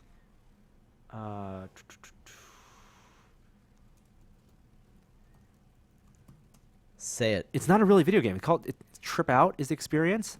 Music lovers can load any MP3 of their choice into the app and play with visualizations. Oh, that's funny. So it's more like a music experience. Right. Interesting. Huh. There was a game called 100 Foot Robot Golf, which looked awesome. Ubisoft had a game where you play as an eagle and you fly through cities. So there was a flight game, and so a lot of PlayStation VR games coming out. I think it's so funny that HTC Vive, even though they got the most press and the most excitement from possibly being the first and of the latest generation of virtual reality being out the gate with positional tracking and motion controllers, they're the ones that may end up having the least amount of content to show for it. When is the PlayStation VR supposed to release? Sometime next year. So they haven't said. It's going to be They haven't holiday. Could We're be. hoping not. Yeah. Yeah, it could be. It could very well be. I think we'll probably find out more at GDC. So a lot of cool stuff coming out of PlayStation. And then the reason this podcast is actually going up this morning as opposed to last night, Thursday morning, is there was an embargo for news, some VR news. Oculus today announced, and Jeremy, you haven't heard this yet, Yes. the Rift, every copy of the Oculus Rift for people who pre-order, will come with Eve Valkyrie. Oh, all right. Right on. Hey, that must excite you. Yeah, You were that's just saying cool. how cool it looked. It looked really cool. That was their GDC demo, or their original one when they had Crystal Bay or whatever. Crystal Cove. Crystal Cove. I mean, yeah. So that's their go-to space-themed shooter demo. Yeah. CCP has been working, and they've ported engines. They're on Unity, now they're on Unreal. It is, I think, the first game for Rift that looks like a full game, Yeah. like a full $50 experience. It is a multiplayer game. I got to play it for about 2 hours last week. 2 hours, I went for 2 sessions, dude. hour-long sessions each. That's insane. Not sequentially, not in one go, but Okay. even in 1 hour in the game, Uh huh. it went by so fast. No kidding. And So fast. It's awesome. it looks awesome. It's not Elite Dangerous. No, thank goodness. It's not a simulator. It's not perfect Newtonian physics. It's not a trading game at all, right? No. It's purely it's deathmatch. Yeah. There are different modes. There's a point control mode, but it is a 10v10 online multiplayer deathmatch game. Mm-hmm. So it is Battlefield in space, in VR. I'm looking forward to virtual reality Mech Warrior. So Yes, that'd what be they cool. announced, and so here's some interesting takeaways, and we actually have a video right now. After you finish listening to the podcast, you can go to our YouTube channel and watch the video or interview the lead game designer Andrew Willen from CCP about Eve Valkyrie. They showed off the new 3 classes of ships, some new maps, the control point game mode, which unlike Battlefield and those supremacy modes, you don't hover over a control point or capture a flag in VR. You drop a drone. So you fly close to the control point, you drop a drone, and then you can shoot other teams' drones off. And the longer your drone is within proximity of the control point, the faster it controls it. Okay. Which is great. I think it's a fun mechanic. The HUD, really interesting. After a while in the game, I stopped noticing and paying attention to the cockpit HUD completely. What does that mean? Like in Elite So you're Dangerous, just flying by eye. Well, no, in Elite Or- Dangerous, you look at your HUD all the time, especially in VR, Uh-huh. because there's so much information you need in your HUD. Such in as terms of where your enemies are, the map, where your energy is where distributed. your energy, and there's a lot of menu functions. And one of the great things about Elite Dangerous is your ability to interface with your cockpit of your ship, Yeah. like the holographic augmented reality pop-ups for menu options. I think that's a great design. Your ability to control that with the hat on your HOTAS, Right. on your throttle, or your joystick. In Elite, while there is a HUD with a map and you have power indicators on the cockpit, like energy levels and stuff like that, the attention, because it's such an action-based game, the attention is beyond the cockpit. Yeah. And the cockpit actually just acts as an immersion element. Uh-huh. You can't not have the cockpit. No, that would make you sick. If you don't have the cockpit, there's no sense of what you're doing in that space. Yeah. Like you need the cockpit to give you the illusion that you're in a spaceship. I assume that the cockpit, the HUD, does provide some some feedback. There's a map. There's ammo, and there's Okay. point stuff. So you refer to that. You're I never. just not staring at it. I just never. It almost fades in the background. I Okay. almost wish there's a balance you need to find between how much cockpit you want to show Yeah. and how much of the world you want to see, because the cockpit also acts as a way to obscure Yes. against the world. Yeah. Back in the day, they used to do that in order to have to draw less, Yes, so that right. you could hit frame rate. Right. And now I imagine, because you can have cosmetic updates to ships, and you can upgrade your different ships and buy different ships. Some ships will have a different configuration of cockpit where you can see more, and maybe see more overhead, so you can head lock track better. But there's a fine balance of immersion and playability. Yeah. So tell me about the 3 classes of ships. You have your fighter. There's your standard fighter, all-around balanced ship. There's a heavy class ship that moves a little slower but heavier firepower, but has a short warp burst. And then there's a medic ship. Oh, awesome! And the medic ship, you can you fly. You have a different visual indicator. So while I said you pay less attention, I paid less attention to the cockpit. I actually paid way more attention to the on-screen visual elements. So the superimposed HUD over moving objects and stuff like that. And so you see your teammates, and you can fly close to them and send, like a Team Fortress 2 medic, a healing beam for their shields, or you can drain the shields of your enemies. enemy. The Nice. coolest thing is that You also the big conceit is that you're aiming still with your controller, right? Yeah. But you're using head movement not all the time, but only some of the time for the missile tracking. And you tried this with the For lock-on? For lock on. Really? So to lock onto an opponent with missiles, you have to stare at them and you have to look at them, move your lock on cursor, which is your head. Mm-hmm. You fly with the gamepad or your joystick, but you lock on with your head, which is cool. And then you can deploy countermeasures against that. Well, one of the countermeasures is actually a 3D as a sphere of drones, like these little mites that fly out, Like and, from the last Starfighter. and they form like laser beams. It connects you with laser beams in sphere, and you can pull enemies into that, and then the mites climb onto their ship, and like in Star Wars, Yeah. they eat away at your ship and blow your ship up. That sounds I awesome. really like that. Happened in Star Wars? Yeah, it was in the Prequels? Revenge of the Sith. Oh, I don't remember those movies.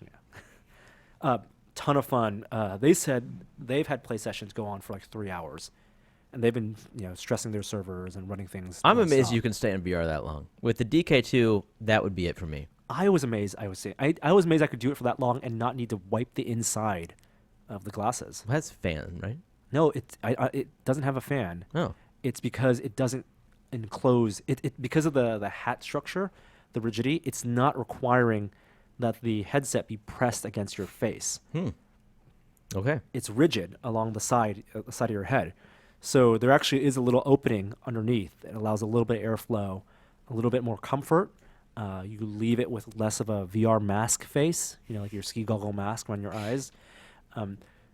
But yeah, an hour went by just like that. I feel like shipping this game is a home run move for them. It may be a killer app for a lot of people who have been. There haven't been a whole lot of space fighter games out in a while, and they're a fantastic experience. It's perfect for VR. It's a cockpit game, and it has been like forever since I can even think of a platform that shipped with a game.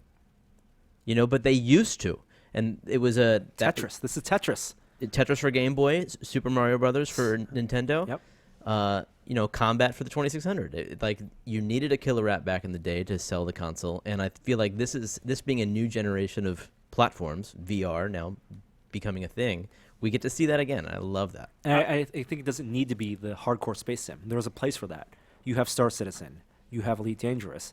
There's going to be awesome things for those games if you want like a 5-hour crazy immersive experience in a universe, a virtual universe, an MMO. Yeah, when's our VR Star Wars coming? Yeah, Lucas. would- EA's my- got to be working on that. You think they thought of that? Good. Probably. So Can you imagine just being in the trench VR? Like, oh, the trench run. that'd be so good. Have you played Battlefield? I have Battlefront. not. Battlefront. I have not got Battlefront yet. Well, I mean, you got to try that. Yeah. It's not a cheap game, unfortunately, because I had there's to- not a I had whole lot to- of game there. I had to but- choose between that and Fallout. So Fallout's a much better value. Yeah. I think it's actually on sale today for $40. Fallout? No. Battlefront. Battlefront for console, at least. I mean, that's giving you a sense of what the reception's been like. Yeah. Yeah, Eve Valkyrie, very excited for that. Very cool. Yeah, I think a really interesting thing, and the last thing I want to talk about with VR is there was a Slush. Slush was a big conference, a game conference overseas, and Chet Falasek was there doing a talk about VR game development.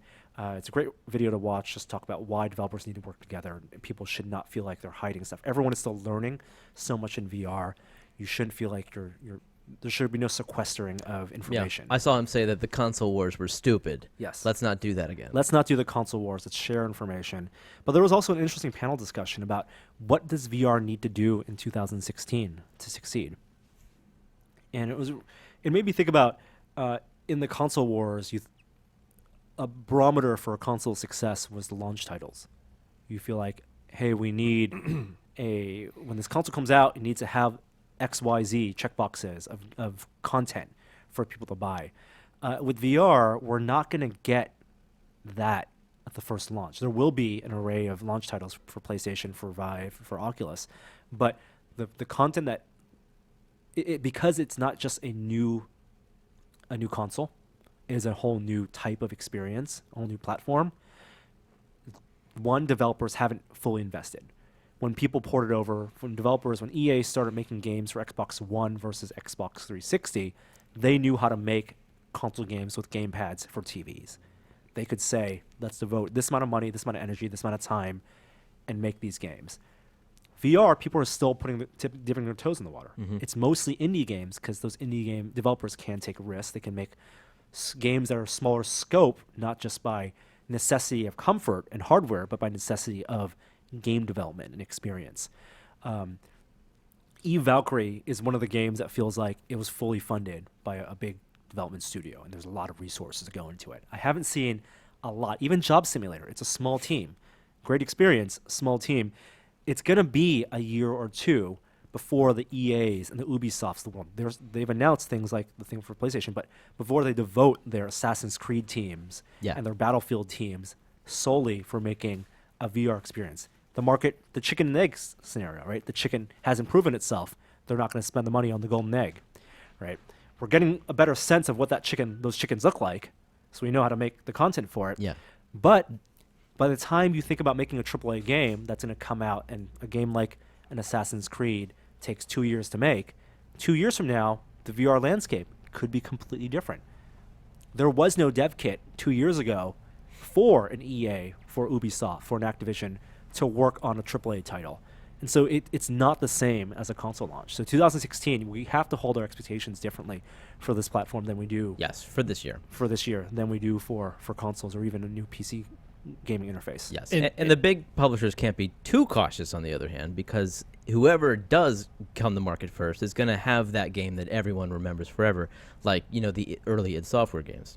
Doom is the first-person shooter to many people. That's right. And it was the first-person shooter to many people, not only because they weren't the first, right, but they got a core mechanic right. And mechanics, when you talk about mechanics being, a piece of a tool set for a game developer, for creating experience, we don't have all those tools. All those tools aren't on the table yet. They're analogs to the real world, to old games, and I think a lot of the first games that we're going to see are going to focus on singular mechanics, working out the kinks, figuring out what is the thing about this type of experience? Is it playing as a head shooter, like a head look shooter? Is it a cockpit game? Is it this type of? Is it an open world thing? Like focusing on one mechanic first, and then over time we're going to get our virtual worlds. We're going to get our Grand Theft Autos. Yeah. We're going to get our movie simulators. Yeah. And what kind of machine do you need to run something like Eve Valkyrie? So Oculus has said that for their launch, they're targeting a GeForce GTX 970 is basically the Min base spec, min spec. Okay. Now, if you're building a computer for the purposes of playing Oculus or a VR game next year, hold off. Yeah, wait till Oculus Wait. is available to buy. Yeah. Yes. Yeah. Wait. I mean, the things you can invest in now, Even if you buy the same system, then it'll be cheaper. it'll be cheaper. Yeah. Even like if you're looking at holiday deals, even if you're talking about memory and No. storage, it will be cheaper. So next if year. you already have a pretty high-end gaming machine built at the time that this comes out, you should be good. You should be good. If you're someone like myself who's always a little bit behind, then not so much. Yeah, and the 970, I think it's like a $300 card. It's going to be cheaper. Like GDC usually is the time around when NVIDIA and AMD announce new hardware. So that could be timing for them as well. I bet there'll be a bunch of packages.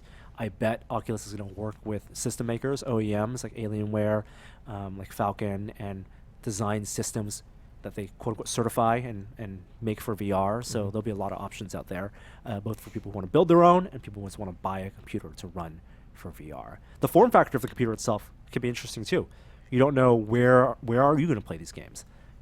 A lot of people are going to build computers for their desks, but then their office could be cluttered, and you're talking about limiting yourself to not a full room scale environment. Some people are going to want to set up VR systems in the living room because they may have more space there.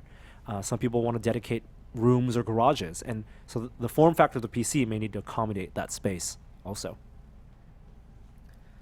All exciting stuff, and I think that ends a very long VR minute. Let's get to quick what we've been testing before we wrap up the show. What have you guys been testing this month or this week? I got a new toaster oven. Woo! No, it's cool. It's cool. Can you believe it? It doesn't cook with heating elements. It cooks with infrared light. Dun dun.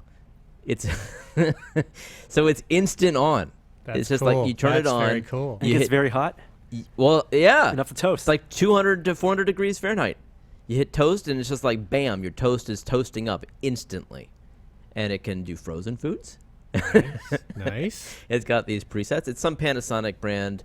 Costs about $100. I killed our last toaster, so I needed to buy a new one. Did my research. The home version, like the home, what I don't even know what it's called, but the version of Wirecutter that is for home appliances. How did you know that? Yes, Sweet Home. They recommended this as their top-rated toaster oven, and I picked it up, and I like it. What about you? What have you been testing? I haven't been testing anything. You're working on a cool project. You can't talk about it. Yes, I've though. been very, very busy on a top secret tested project. So It involves servos. yes, We tested that. servos. That worked out. and yeah. of course, ongoing testing of the Form 2. That is true. Yes, that has been going on. That has still been going great. We got some new resins in. We're going to be trying out the tough resin soon, which is for their more mechanical and structural pieces, which I'm really excited about. And I think we'll try printing some Hellboy motivator parts. Yeah, everything's been going really well with it. We've been very pleased with the prints. I have seen some of those Form 2 prints, and they are remarkable. They're a different league. There's like we have taken the step from discerning the layers that your 3D print is printed on to it just looking like a molded piece of plastic. Very, very nice. We did we tweeted a picture of it, and we'll have more later, but we did a little like 5-inch Zorg ZF1 from the Fifth Element. And while and any failures on that particular piece were due to the model itself, not the printer, because just because there's a 3D model out there does not mean it's 3D printable. But we just threw it on there as is, and the details on it are amazing. Every little rivet and wire and fin on the rockets and everything came out perfectly. But it also revealed some interesting little things, like some of the body panels were modeled hollow. And so what happened was when as it was printing, it basically captured a little pocket of liquid resin inside of that. Ew, yuck. So there's this little bubble of resin floating around in there. And Does that harden eventually? if you very carefully let it out in the sun or some UV light, it would, but it could also has the potential to really mess up the model. On mine in particular, I punctured it by accident and I got resin everywhere. Oh, lovely. But that has nothing to do with that just goes to show that's a perfect example of you really need to design your models specifically for the printer that you're working with, because that model would have printed just fine on it wouldn't have printed fine on a filament printer because of all the detail, but like a hollow body panel like that would be fine. Right. But on the form, you have to think about how is this going to print? Does it have an escape hole for all this resin? Or so. Are overhangs as much an issue on SLA printers as with filament printers? No, yes and no.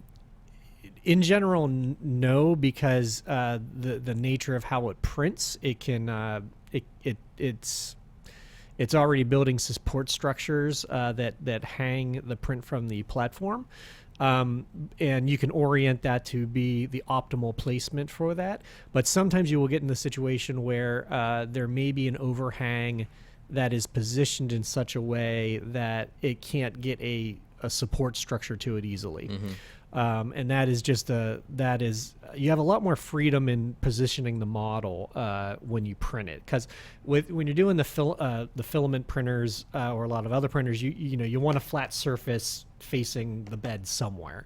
With the SLA printer, you typically want it at an angle, actually, and you don't necessarily want to print with the flat surface against the print bed. So it gives you a lot more flexibility, and Interesting. and you can overcome a lot of Right. overhang problems. Huh. So yeah. Yeah, and speaking of 3D printing, we just released our first video with Jackie Wan yesterday. He made his way down to our office from Toronto, and Jackie is a 3D modeler and 3D printing expert who works with Ultimaker. He designed that 14-piece lightsaber Yes. that Sean printed last year. Jackie brought some different models, and he is just brilliant in terms of not only how he designs models good. to be So printed, good. Yeah. but its understanding of 3D printers and FDM printers specifically. Yeah. So He did the jet, right? This jet that's The airliner, yeah. the yes, airline. yes. Yeah, it's right He there on al- their front page. He also we had a little blurb up recently about the beautiful cutaway fat mini Fallout. nuke from Fallout. That thing is gorgeous, absolutely gorgeous. Yeah, so check out his stuff. We have more videos with Jackie coming on the site, but Sean and him had a wonderful discussion about that. And then I've been testing the Apple Pencil. Finally arrived. Oh yeah, The Apple Pencil. It's so beautiful. you let me use it. Thank you. What did you think? I thought it was cool. It was the latency was surprisingly low, so it felt very, very responsive. On the Notepad app. On the Notes Notes app, app, the yes. official Apple Notes app, and I liked the calligraphy aspect where you could tilt it and you got a different effect. Mm-hmm. It's a nice, beautiful display matched with a beautiful stylus. It's heavier than I expected. I wish it's really big. it's really long, which is fine. I think some people like holding their pens, like more calligraphy style. The palm rejection technology and the algorithms they've developed to make the palm rejection work and error on the side of being safer and not giving you letting your palm adjust the screen, I think are nearly perfect. And it's been fun trying to figure out where palm rejection can break. Like, what are the ways, different use cases, lifting your hand up and putting it back down, if you're still writing, where those gray areas are. The tip of the pencil, they do give you a secondary tip, which I think is just a replacement, but it's a little too rigid. It feels like tapping plastic, writing plastic on glass. Wait, the other tip does feel different? No, I don't think it feels different. Okay. I think it's just a replacement. Got it. And that's in direct comparison to the Microsoft Surface, the new stylus for that, which is lighter, has the magnets, and I think the tip on the Surface feels better. The default tip, at least, feels better. Does it have like some resistance to it? A little bit, Like, yeah. It's a little softer. But precision has been incredible so far, both in terms of the latency, like Jeremy mentioned, and also just how small you can draw. Like, I've been actually able to write and take notes and not feel like I'm compromising when I'm writing compared to writing a notepad. In that sense, it is better than the Surface. But we'll be doing more in-depth testing. And now that we have the pencil, we'll have our iPad Pro review out hopefully in a couple weeks. We'll be filming that soon. But that should do it for us, unless you guys have anything else you want to share, things that you've been testing. I'm all out of coffee. All out of coffee. We are testing media streamers right now, me and Patrick Norton. We are testing Apple TV, Roku 4, Amazon Fire 4K, and also new Chromecast and Steam Link. So that's going to be a part of a big roundup. You guys can look forward to that in the new year. Some long-term testing with set-top boxes. But until then, we'll be at CES and the year. There'll be more podcasts, of course, before the end of the year. Jeremy, where can people find you? At Jerware on Twitter. JERWARE. And Sean, where can people find you? I'm at charlesworthdynamics.com and also Charlesworth Dynamics Etsy store. Yes, please check out Sean's Yeah. Etsy store if you're looking for Oh. last-minute shopping stuff. Yeah, Sean I'm running a 10% off. If you use the code TweetMiss, you can get 10% off. if you excuse the use of the code TweetMiss and just accept it for what it is. The thing I like most in Sean's store is his large-scale Lego computer. Yeah, they're almost all gone. Oh, the Lego computer is super cool. Please check that out. You can follow Sean on Twitter as well and find his stuff on tested.com. That's where you'll find me almost every day of the week. Also on tested.com. Subscribe to our YouTube channel, and we'll be back next week with another episode of This Is Only a Test. This week's outro brought to you by Richard Pilgrim, and we'll see you next time. Hi there, I didn't see you. Tested.